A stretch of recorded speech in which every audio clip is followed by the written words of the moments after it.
جب زندگی شروع ہوگی، 8واں باب حوض کوثر پر، پارٹ 3۔ پھر کیا ہوا؟ انور نے تعسف آمیز لہجے میں دریافت کیا۔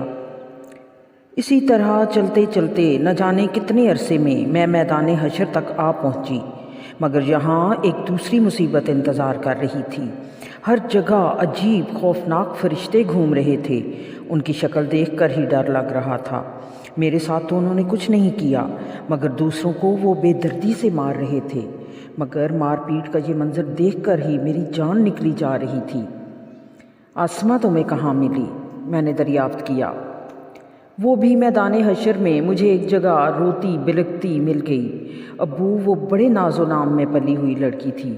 اسے دیکھ کر تو میں اپنی ساری تکلیفیں بھول گئی۔ اس کے بعد ہم دونوں ساتھ ساتھ رہے کہ کچھ حوصلہ بلند رہے، مگر آپ سے ملنے کے بعد اس کا حوصلہ اور نجات کی امید بالکل دم توڑ گئیں۔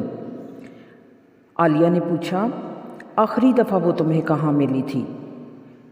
جب سجدے کا حکم ہوا تھا، میں سجدے میں چلی گئی۔ اس وقت وہ میرے برابر میں تھی، مگر وہ سجدے میں نہیں جا سکی۔ وہ دنیا میں ہمیشہ یہی کہتی تھی کہ اللہ کو ہماری عبادت، ہماری نماز کی کوئی ضرورت نہیں۔ اگر ہے بھی تو وہ بہت معاف کرنے والا ہے، وہ ہمیں معاف کر دے گا۔ وہ روزہ یہ کہہ کر چھوڑ دیتی تھی کہ میری خوبصورت جلد خراب ہو جائے گی۔ تم سجدے سے اٹھی تو وہ کہاں تھی؟ عارفہ نے پوچھا۔ وہ میرے برابر ہی میں تھی، مگر جب اللہ تعالیٰ نے حکم دیا کہ ہر 1000 میں سے 999 لوگوں کو الگ کیا جائے تو فرشتے اسے گھسیٹتے ہوئے میرے پاس سے لے گئے۔ پھر مجھے حساب کتاب کے لیے اللہ تعالیٰ کے حضور پیش کر دیا گیا۔ وہاں کیا ہوا؟ اس دفعہ نائمہ نے دریافت کیا۔ مجھے تو لگ رہا تھا کہ اب اللہ تعالیٰ میرا نامہ اعمال میرے بائیں ہاتھ میں پکڑا کر مجھے عذاب کے فرشتوں کے حوالے کر دیں گے، مگر میں قربان جاؤں اپنے رب کی رحمت کے۔ اس نے بڑا کرم کیا۔ مجھ سے ایمان، عبادات کے متعلق سوالات ہوئے۔ میں نے بتا دیا کہ میں ہر بات پر ایمان رکھتی تھی اور ساری عبادات بھی کرتی تھی۔ پھر موٹے موٹے اخلاقی معاملات، صلہ رحمی اور حقوق العباد کا سوال ہوا۔ میں نے ان کا جواب بھی دے دیا۔ اس کے بعد مجھے یہ اندیشہ ہوا کہ اللہ تعالیٰ عام زندگی میں کی جانے والی نافرمانیوں اور گناہوں سے متعلق متعین سوال نہ کر لیں، لیکن اس کے بعد انہوں نے مجھ سے کوئی سوال ہی نہیں کیا۔ اس پر میں نے کہا، لیلا بیٹا، اگر اللہ تعالیٰ تم سے اگلا سوال کر لیتے تو تم ماری جاتی۔ وہ جس کو معاف کرنے کا فیصلہ کر دیتے ہیں اس سے کوئی ایسا سوال نہیں کرتے جس کا جواب نفی میں آنا یقینی ہو۔ یہ کام صرف ان لوگوں کے ساتھ ہوتا ہے جن کو پکڑنا مقصود ہوتا ہے۔ انہوں نے تم سے صرف وہی پوچھا جس کا صحیح جواب تمہارے نامہ اعمال میں موجود تھا۔ باقی تمہارے گناہ گرچہ نامہ اعمال میں موجود تھے، مگر انہوں نے جان بوجھ کر نظر انداز کر دیے۔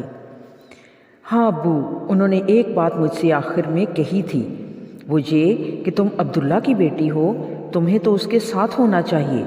اس کے بعد انہوں نے فرشتوں سے کہا کہ اس کا نامہ اعمال دائیں ہاتھ میں دے کر اس کو اس کے گھر والوں کے پاس بھیج دو۔ اس وقت میری خوشی کا جو عالم تھا میں اسے بیان نہیں کر سکتی۔ صالح جو میرے برابر ہی میں بیٹھا تھا، اس کی بات سن کر کہنے لگا، تمہاری بخشش عبداللہ کی وجہ سے نہیں ہوئی، البتہ تمہارے درجات تمہارے والد کی وجہ سے بلند ہو گئے ہیں۔ تم اس وقت حوض کوثر کے VIP لاؤنج میں بیٹھی ہو۔ جانتی ہو، تم پر اور تمہارے بھائی بہنوں اور والدہ پر یہ مہربانی صرف تمہارے باپ عبداللہ کی وجہ سے ہے۔ یہ اللہ تعالیٰ کی خصوصی عنایت ہے کہ کامیاب لوگوں میں سے جس شخص کا درجہ سب سے بلند ہوگا، اس کے قریبی رشتہ داروں کو اللہ تعالیٰ اس کے ساتھ جمع کر دیں گے۔ اس پر عالیہ نے کہا، جبھی ہم بہن بھائیوں کے خاندانوں کے کسی فرد کو یہاں آنے کی اجازت نہیں ملی، صرف ہم بہن بھائیوں اور امی کو فرشتوں نے یہاں آنے دیا ہے۔ باقی لوگ بھی یہاں ہیں، مگر انہیں پیچھے ٹھہرایا گیا ہے۔ یہ سن کر نائمہ کے چہرے پر کرب کے گہرے آثار طاری ہو گئے۔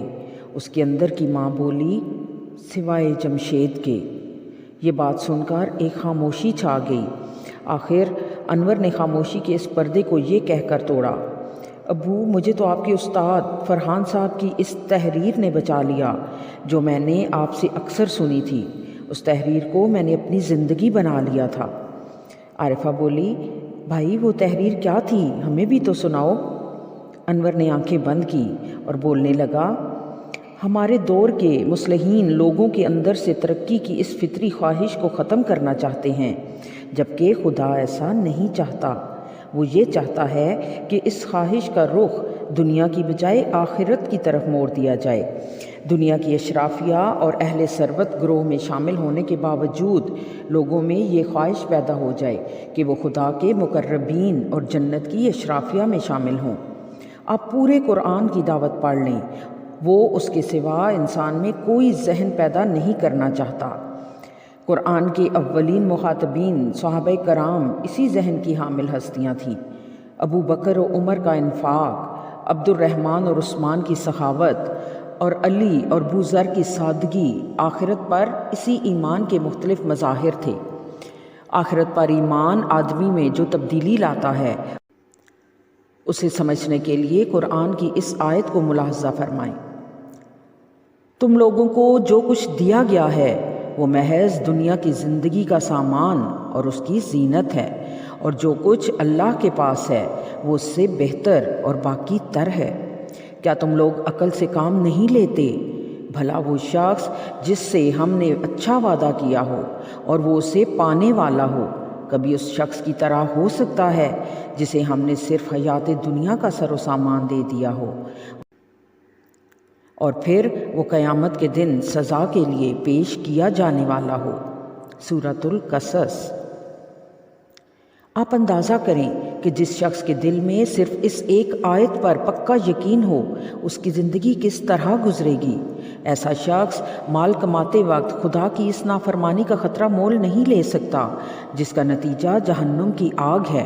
اس کے مال کا بہترین مصرف اپنی ضروریات پوری کر کے آخرت کی ابدی اور زیادہ بہتر زندگی کی آرائش و زیبائش ہوگی۔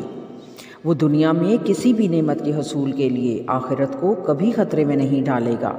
وہ دنیا کے گھر سے پہلے آخرت کے گھر کی فکر کرے گا اور دنیا کی گاڑی سے پہلے آخرت کی سواری کا سوچے گا۔ اخلاق باختہ عورتوں کے عریاں اور نیم عریاں وجود پر نگاہ ڈالنے کی وقتی لذت کے لیے وہ ان حوروں سے محرومی گوارا نہیں کرے گا جن کا چاند چہرہ، حسن دلکش اور ابدی شباب کبھی نہیں ڈھلے گا۔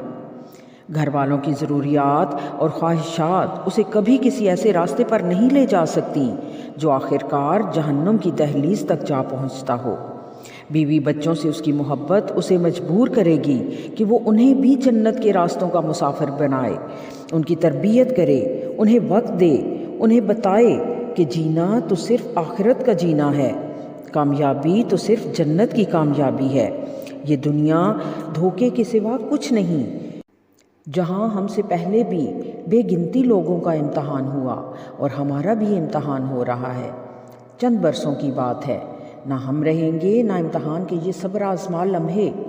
کچھ ہوگا تو خدا کی رحمت ہوگی، اس کی جنت ہوگی، ختم نہ ہونے والی نعمتیں ہوں گی، عزت و اکرام کی رفتیں ہوں گی، لہجوں میں وقار ہوگا، چہروں پر نکھار ہوگا، صالحین کی پاکیزہ قربت ہوگی، دوست و احباب کی پرلطف صحبت ہوگی، ہیرے جواہرات کے محلات ہوں گے، مشک و عنبر کے باغات ہوں گے، سندس و حریر کی آرائش ہوگی، یاقوت و مرجان کی زیبائش ہوگی، دودھ و شہد کی نہریں ہوں گی، مائے مصفا کی لہریں ہوں گی، سونے چاندی کے شجر ہوں گے، آب و شراب کے ساغر ہوں گے، فرشتوں کے سلام ہوں گے، مرغ و ماہی کے طعام ہوں گے۔